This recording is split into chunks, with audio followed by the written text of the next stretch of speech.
Salve pessoal, muito bem, estamos aqui para falar de Macunaíma, o herói sem nenhum caráter. Olha só, vamos começar aqui pegando um fragmento inicial do livro, para a gente entender um pouco da atmosfera do livro, da linguagem que ele vai empregar, da temática que ele vai trazer. No fundo do Mato Virgem nasceu Macunaíma, o herói de nossa gente. Era preto retinto, filho do medo e da noite. Houve um momento em que o silêncio foi tão grande, escutando o murmurejo do Arariquara, que a Índia Tapanhumas pariu uma criança feia. Essa criança é que chamaram de Macunaíma. Já na meninice fez coisas de sarapantar. De primeiro passou mais de 6 anos não falando. Se o incitava a falar, exclamava: "Ai, que preguiça!" Muito bem, pessoal, vejam só. Macunaíma, o herói sem nenhum caráter. Aí nós vamos perceber que essa expressão sem nenhum caráter ela pode acabar nos trazendo mesmo a figura do anti-herói, não é verdade? Porque vejam, qual é a característica que fica marcada aqui na leitura desse trecho, na leitura rápida desse trecho? Preguiça. Demorou 6 anos para falar, né? Passou mais de 6 anos não falando. Se o incitava a falar, exclamava: "Ai, que preguiça!" Tá? Vocês observam que também o si aqui, né, em vez de se, né, o Mário, de vez em quando, ele brinca de fazer uma espécie de escrita fonética, né, de tentar escrever como se fala. Então, é uma questão intencional, né? A gente já sabe que o Mário de Andrade foi o grande intelectual de sua geração, um erudito, um profundo conhecedor da língua portuguesa, né? E, no entanto, ele fazia questão de registrar na escrita a fala do povo. É uma proposta modernista, tá? Então o que ele faz? Ao invés de escrever se ou incitavam, se o incitavam, né?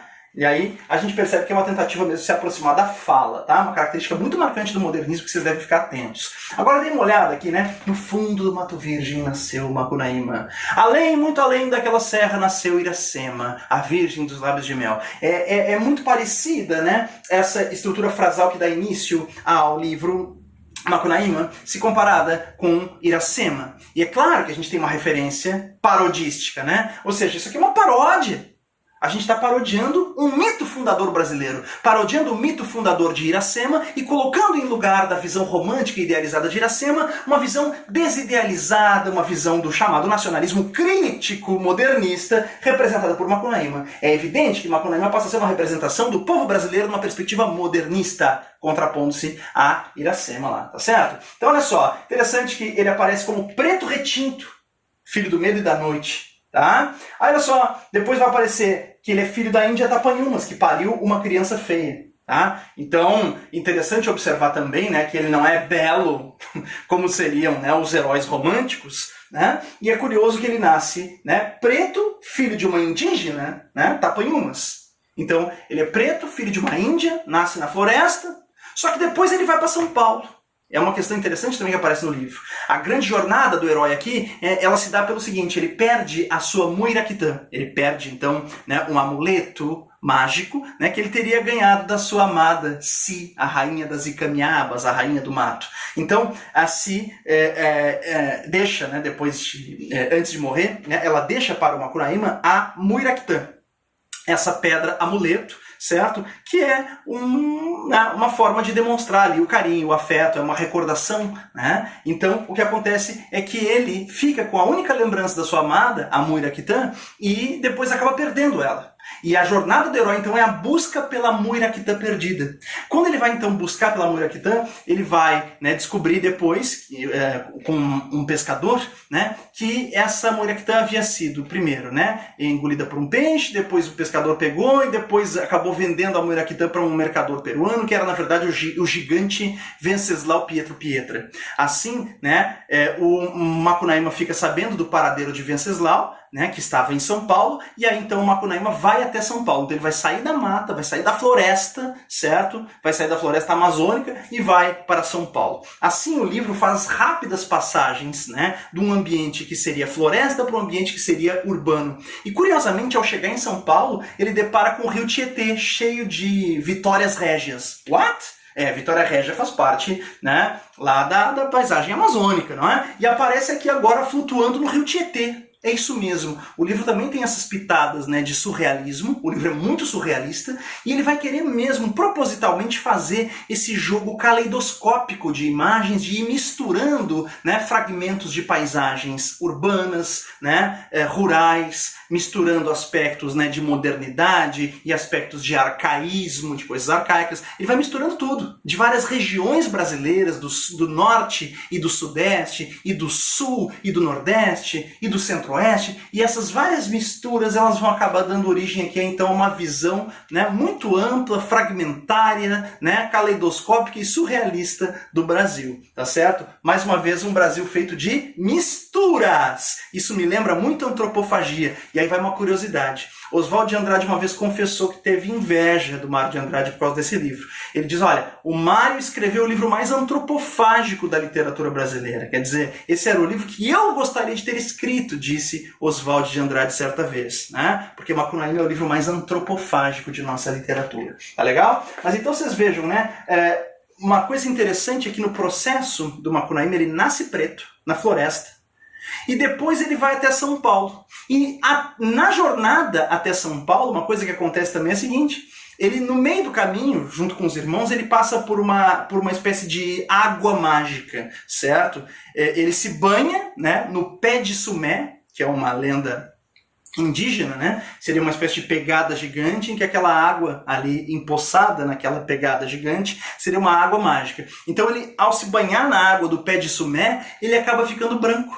E uma coisa então muito importante para a compreensão do Macunaíma é esse seu caráter multifacetado. Quer dizer, ele nasce preto no meio de uma tribo indígena, toma banho numa água mágica e fica branco. E aí a gente começa a entender melhor que o herói sem nenhum caráter não é só uma visão negativa sobre o Brasil, mas mais uma vez uma visão ambígua sobre a brasilidade, considerando-se o fato de que, né, ele tanto pode ser um anti-herói, como nós já vimos, caracterizado pela preguiça, por não ser exatamente belo, tá certo? Por ser malandro, mas ao mesmo tempo, esse sem nenhum caráter pode ser um aspecto de não haver um caráter definido. Ou seja, ele não tem propriamente, né, uma característica fixa. Ele não tem nenhum caráter, porque ele tem vários caracteres. Ele tem várias características. Então, o Macunaíma ele é preto, índio e branco ao mesmo tempo. Por isso ele não tem nenhum caráter. Ele tem todos. Essa é uma das principais significações desse subtítulo ambíguo, né? Que é Herói Sem Nenhum Caráter. A gente vai retomar isso agora, tá? Vamos fazer uma visão mais geral e abrangente aqui, então, a respeito de Macunaíma, a partir desse mapa mental que a gente fez aqui no nosso quadro, tá? Olha só. Macunaíma, então, subtítulo O Herói Sem Nenhum Caráter. Primeira coisa, lembra que eu te falei que o Mário de Andrade não gostava de chamar seus romances de romances? Que ele chamou amar, verbo intransitivo, de idílio? Pois é, ele chama Macunaíma de rapsódia. O que é uma rapsódia? Bom, rapsódia é um gênero, né, musical, na verdade, tá? Então, o Mário, que era um profundo estudioso da música erudita, ele pega aqui, então, e bota. Macunaíma é uma rapsódia, ele dizia, porque rapsódia é uma peça musical inspirada no folclore, feita com vários recortes de cultura popular, de mitos, de lendas, tá certo? Então, a rapsódia, dentro da música erudita, seria uma peça musical inspirada no folclore, ou seja, na cultura popular. E o que o Mário de Andrade fez em Macunaíma foi exatamente isso, né? Reza a lenda que o Mário, num final de semana, lá numa rede, numa propriedade que ele tinha no interior de São Paulo, ele ficou lá pegando várias anotações que ele tinha em caderninhos sobre folclore, sobre cultura brasileira, que ele era um estudioso do assunto, e ele então deu forma ao romance em um final de semana. Tá certo? Claro que demorou um pouquinho mais para dar a forma definitiva, mas que ele teria, digamos, feito o esboço do livro ali num final de semana. Tá certo? Então, o que acontece é que todo o livro foi feito a partir de anotações que o autor já tinha feito, né, ao longo dos anos sobre o folclore brasileiro, mitos e lendas de todas as regiões. Então o que acontece? É uma rapsódia, porque, né, feito com esses vários recortes de folclore, de cultura popular, mitos, lendas, crenças de todas as etnias e regiões do Brasil. Todas as etnias e regiões do Brasil. E nisso a gente tem elementos, né, da cultura indígena, da cultura negra e da cultura europeia. Tudo isso se mistura num livro que a gente já viu que é justamente bastante antropofágico, não é? É isso aí. Bom, então, lembrando que o herói sem nenhum caráter, se diz lá no livro que o Macunaíma é o herói de nossa gente, então é evidentemente que ele é uma representação do povo brasileiro, correto? E como representação do povo brasileiro, é claro que ele tem que ser o quê? Ele tem que ser as três etnias formadoras, ou o resultado dessas três etnias formadoras, tá? Mas uma coisa interessante é que se ele é o herói de nossa gente, e ele é representado assim, ai que preguiça!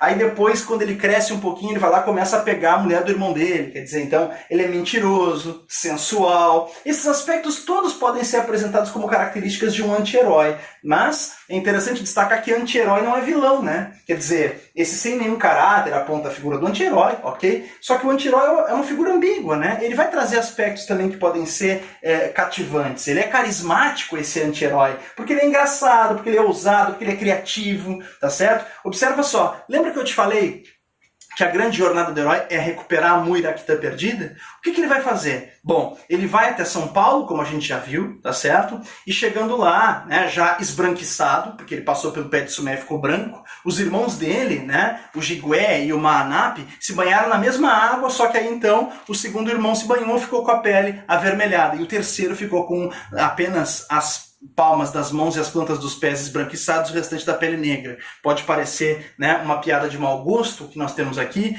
mas é uma lenda indígena que explica as 3 etnias, tá certo? Então seria isso, o pé de Sumé. Veja que a gente tem então aqui, ó, por exemplo, né, um mito indígena que explicaria as 3 etnias, que seria o pé de Sumé. Mas aí o Macunaíma chega na cidade e ele vai em busca do paradeiro da Muiraquitã, que estava nas mãos do gigante Venceslau Pietro.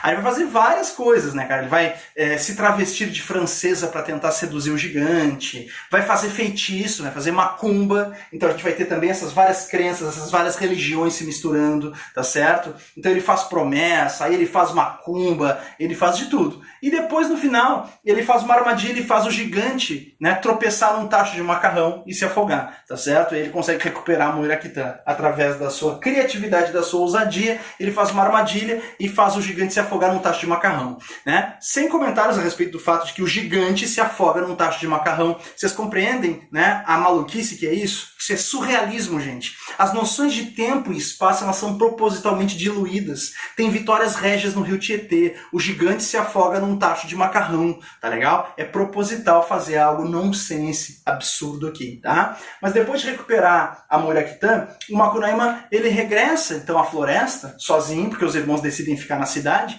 e aí a Muiraquitã nas mãos do Macunaíma acaba se perdendo de novo, né? Ele é atraído pelo canto da Iara e acaba então, né, mergulhando nas águas do Uraricuera, e lá ele acaba sendo devorado por piranhas, tá certo? E aí então, claro, ele sobe num cipó mágico e vira uma constelação. Isso é um mito também que vai nos levar à ideia da morte através, mais uma vez, da cultura indígena. Então ele sobe num cipó mágico e vira uma constelação, tá legal? Bom, então, gente, o Macunaíma vira depois, no final, então, uma constelação sem brilho, tá? Também uma brincadeira aqui, né, que pode nos levar a uma visão um pouco mais pejorativa sobre o Brasil. Mas o mais importante, então, da gente entender aqui em Macunaíma é que esse herói é uma representação da nossa gente, do povo brasileiro. Ele é um herói sem nenhum caráter, não só porque é um anti-herói, que pode trazer alguns aspectos negativos, embora também apresente aspectos positivos, é uma visão ambígua, típica do modernismo, mas ele não é só sem nenhum caráter por ser um anti-herói, ele é sem nenhum caráter porque não tem um caráter definido, ele é tudo ao mesmo tempo, tá legal? Então, essa é a grande sacada de Macunaíma. Beleza, pessoal? É isso. Bom, agora na sequência, então, nós vamos trazer o último tópico dessa nossa aula sobre autores de 22, que é a obra de Manuel Bandeira. Não percam o próximo vídeo. Valeu!